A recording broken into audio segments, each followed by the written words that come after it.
हे friends, आज की class में हम देखेंगे कंपनी क्या है, कंपनीज एक्ट कैसे बना, पहले कौन सा कंपनीज एक्ट एप्लीकेबल था, किन किन कंपनीज के ऊपर ये एप्लीकेबल है एंड इसके फीचर्स क्या क्या होते हैं।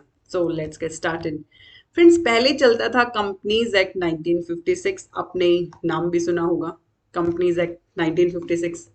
उसके बाद आ गया कंपनीज एक्ट 13, बिकॉज पुराना एक्ट बहुत पुराना हो गया था, लगभग 50 साल पुराना। उसमें कुछ अपडेशन की जरूरत महसूस की गई, कुछ नए कॉन्सेप्ट ऐड किए गए, कुछ पुराने कॉन्सेप्ट वहां से हटाए गए एंड इस तरीके से हमारा आया कंपनीज एक्ट 13। फ्रेंड्स, की एप्लीकेबल किस किस कंपनीज के ऊपर है? सारी वो कंपनीज जो कि इस एक्ट में बनी है या फिर पुराने लॉ में बनी है, उन सभी कंपनीज के ऊपर कंपनीज एक्ट एप्लीकेबल होता है। एक्सेप्ट कुछ कंपनीज के ऊपर ये लागू नहीं है, जैसे कि इंश्योरेंस कंपनीज के ऊपर। रीजन, बिकॉज उनके लिए अपने अलग से एक एक्ट बना हुआ है, the insurance act 1938। Banking companies के ऊपर, बिकॉज उनके लिए भी अपना अलग से रूल रेगुलेशन एक्ट बना हुआ है, the banking regulation act 1949। Power generation companies, अगर आपने नाम सुना होगा अडानी ग्रुप का या फिर जनरल इलेक्ट्रिकल कंपनीज का, सो इन सब कंपनीज के ऊपर भी ये हमारा कंपनीज एक्ट एप्लीकेबल नहीं है, बिकॉज उनका अलग से सेपरेट अपना एक्ट बना हुआ है। एंड कोई भी कंपनी जो किसी दूसरे स्पेशल एक्ट में गवर्न हो रही है, उनके ऊपर भी कंपनीज एक्ट लागू नहीं है। फ्रेंड्स, ये चीज जनरल चीज होती है कि अगर किसी कंपनी के लिए कोई स्पेशल एक्ट बना हुआ है उस टाइम भी, तो उस पे वो स्पेशल एक्ट ही एप्लीकेबल होगा, उसके ऊपर आप जनरल एक्ट एप्लीकेबल नहीं करेंगे। ठीक है, आगे बढ़े। कंपनी की डेफिनेशन क्या है, बताइए। Company, according to chief justice Marshall ने बताया, company is an artificial person. मतलब एक पर्सन है मेरे और आपके जैसा, हम एक नेचुरल पर्सन है, हम चल फिर सकते हैं, खा सकते हैं, आप मुझे सुन पा रहे हो, हम पढ़ रहे हैं, हम एक नेचुरल पर्सन है। कंपनी आर्टिफिशियल क्यों है? बिकॉज कंपनी इनविजिबल है, वो हमें देख नहीं सकते और ना ही हम उसे देख सकते हैं, इनटेंजिबल है, आप उसे महसूस नहीं कर सकते हैं। लेकिन जब आप लॉ के चश्मे लगाएंगे तो आपको एक पर्सन नजर आएगा, इसीलिए कंपनी को एक आर्टिफिशियल पर्सन कहा गया है।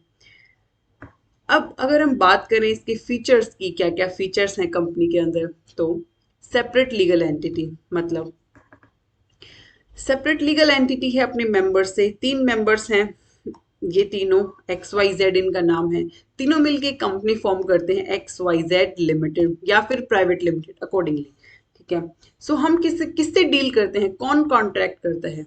एक्स वाई जेड लिमिटेड से हम करते हैं, न कि हम इंडिविजुअल इनसे कॉन्ट्रैक्ट करते हैं।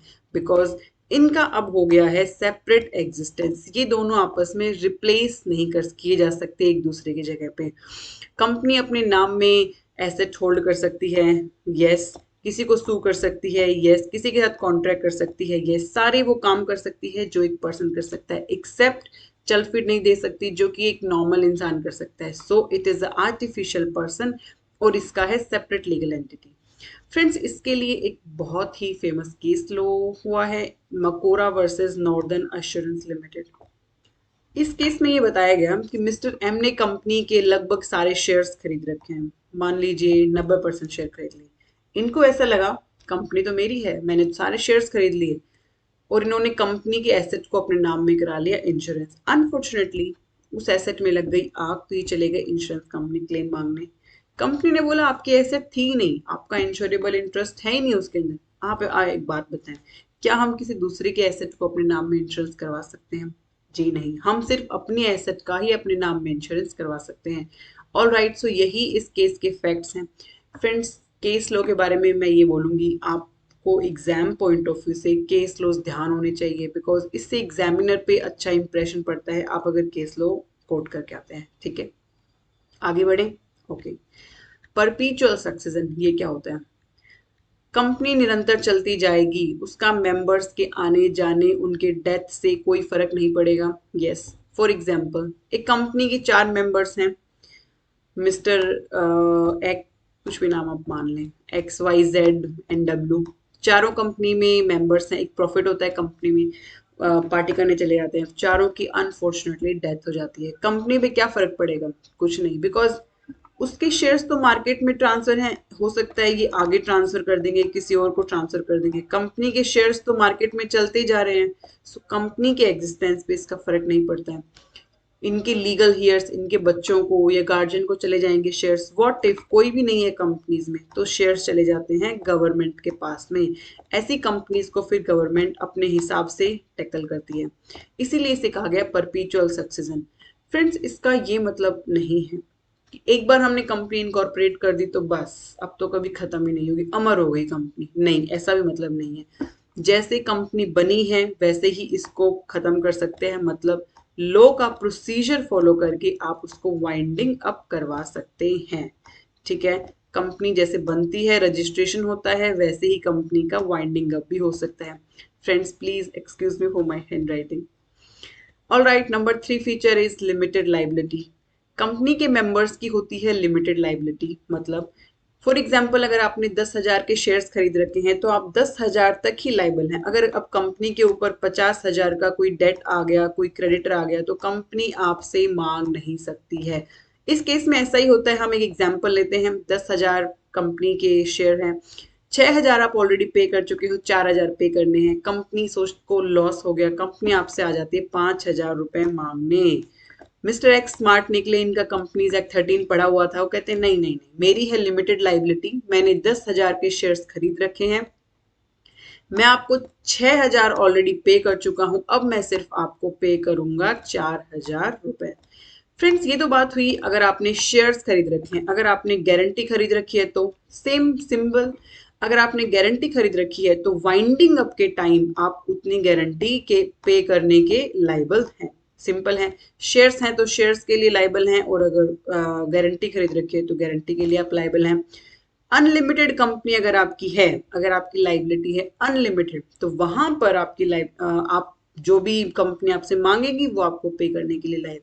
जैसा भी आपका केस है वो मेमोरेंडम में लिखा हुआ रहता है, लिमिटेड बाय शेयर्स है, लिमिटेड बाय गारंटी है, या लिमिटेड बाय या अनलिमिटेड कंपनी है। Alright, number 4 feature, artificial legal person. Artificial legal person किस लिए कहा गया? कंपनी है, आर्टिफिशियल है बिकॉज हमारे जैसे चल फिर नहीं दे सकती, ये एक नो नेचुरल इंसान है, इनके जैसे वो काम नहीं कर सकती। लेकिन लीगल है, लॉ के चश्मे आप लगाएंगे तो आपको एक पर्सन नजर आएगा। वो भी 4-5 काम सारे कर सकती है जो हम करते हैं, जैसे कि किसी को सू कर सकती है, कॉन्ट्रैक्ट कर सकती है, किसी के साथ एग्रीमेंट कर सकती है। ठीक है, आर्टिफिशियली, लेकिन आर्टिफिशियल है बिकॉज इनविजिबल नहीं है, कंपनी को आप टच नहीं कर सकते हो, देख नहीं सकते हो। सो आर्टिफिशियल लीगल पर्सन।